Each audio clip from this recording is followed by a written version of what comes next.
Nandito po tayo ngayon sa Trinity University of Asia upang mag-interview ng mga iilang estudyante tungkol sa pananaw nila sa third sex. Tara! Excuse me! Pwede ba ako magtanong? Oh, sure!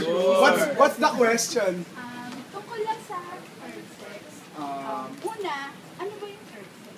Yun yung pangatlo. Bakla! Yun yung Mga bakla, yun yung example ng mga bakla. Tomboy. Oh, yun. Butigi, ganun.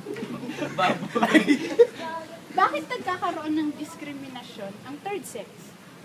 Kasi Kasi ganito iba yun eh. nakakadiri na eh. Yun, tama. Tama ka dyan. Tapos hindi sanay yung mga ibang tao na makakita ng gano'n. Oo. Hindi, Tapos, kasi hindi naman... Hindi accepted sa community. Hindi accepted. Tulad yung nagbibideo. Ano eh? Paano nakaka-apekto ang diskriminasyon sa third sex? Parang chemistry yan eh. Pag naghalo ka ng isa sa agent, lahat magiging bading yun. Hindi. Easy yun. Wait, cut muna. Cut ko lang saglit.